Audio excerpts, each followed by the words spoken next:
Class 10 नियंत्रण chapter में से अति लघुरात्मक बिजनेस स्टडीज़ में से हम करने जा रहे हैं। पहला क्वेश्चन है नियंत्रण का अर्थ समझाइए।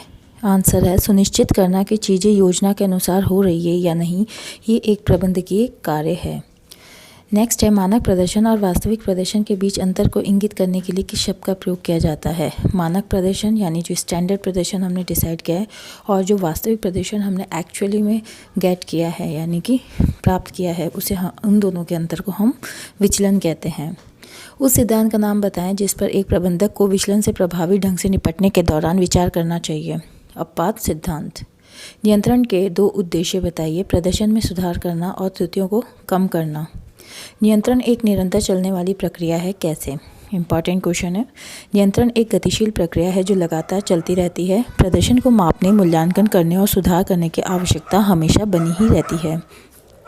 सुधारात्मक कार्रवाई करने की आवश्यकता कब पैदा होती है? वास्तविक प्रदर्शन और मानक प्रदर्शन के बीच महत्वपूर्ण विचलन होता है तो हम सुधारात्मक कार्रवाई की आवश्यकता महसूस करते हैं।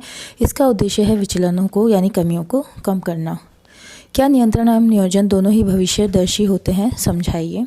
हाँ, नियोजन और नियंत्रण दोनों भविष्यदर्शी हैं क्योंकि नियोजन भविष्य की योजनाएं बनाता है जबकि नियंत्रण एक सुनिश्चित करता है कि योजना के अनुसार काम हो रहा है या नहीं।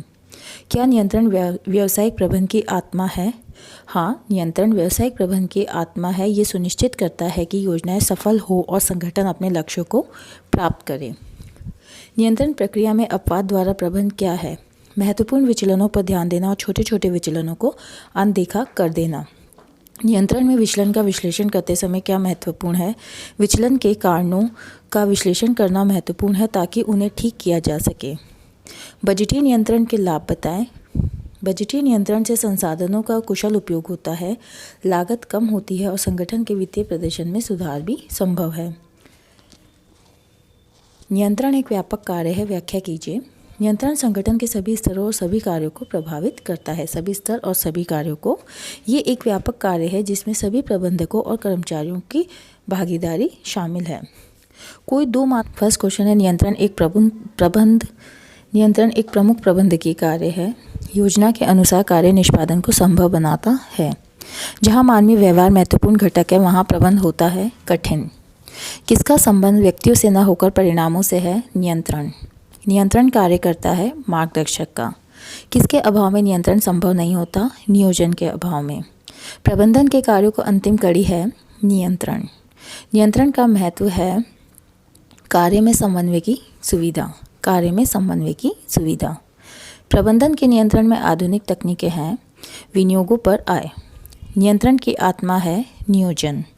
नियंत्रण प्रक्रिया के चरण हैं 5। प्रबंधन के नियंत्रण किया जाता है उच्च स्तर पर। नियंत्रण उच्च स्तर पर होता है, मध्य स्तर पर होता है और निम्न स्तर पर होता है। नियंत्रण का मुख्य उद्देश्य है सुधार। प्रभावी नियंत्रण है गत्यात्मक। प्रबंध अंकेक्षण किसके कार्य निष्पादन पर निगरानी रखने की तकनीक है? कंपनी के प्रबंध पर। नियंत्रण की सीमा है भारी घटकों पर अल्प नियंत्रण, महंगा सौदा और कर्मचारियों का विरोध। ये नियंत्रण की कमियां हैं। नियोजन और नियंत्रण एक दूसरे के परस्पर और सह संबंधित या पूरक हैं। नियंत्रण प्रक्रिया में शामिल है विचलनों का विश्लेषण करना यानी विचलनों को जांच पड़ताल करना, निष्पादन मानकों का निर्धारण करना, सुधारात्मक कार्रवाई करना यदि कोई कमी हो तो। प्रभावी नियंत्रण हेतु अपवादजनक स्थितियों में प्रबंधकों को ध्यान आकर्षित किया जाता है। अपवाद का सिद्धांत कहलाता है। नियंत्रण की पारंपरिक तकनीकें हैं व्यक्तिगत अवलोकन, पर्सनली हम जो देखते हैं, इन्वेस्टिगेट करते हैं, सांख्यिकी प्रतिवेदन और बजटीय नियंत्रण। नियंत्रण की आधुनिक तकनीकें हैं उत्तरदायित्व लेखांकन, रिस्पॉन्सिबिलिटी का लेखांकन, अनुपात विश्लेषण, रेशियो एनालिसिस और विनियोगों पर आय यानी कि ROI। नेक्स्ट है भावी घटनाओं को पूर्व निर्धारित योजना के अनुसार होते देखना नियंत्रण कहलाता है। व्यवसाय में सुधारात्मक कार्रवाई करना प्रबंधन के कार्य है नियंत्रण का सार तत्व है सुधारात्मक कार्रवाई करना। नियंत्रण निष्पादन एवं विचलनों का ज्ञान होता है।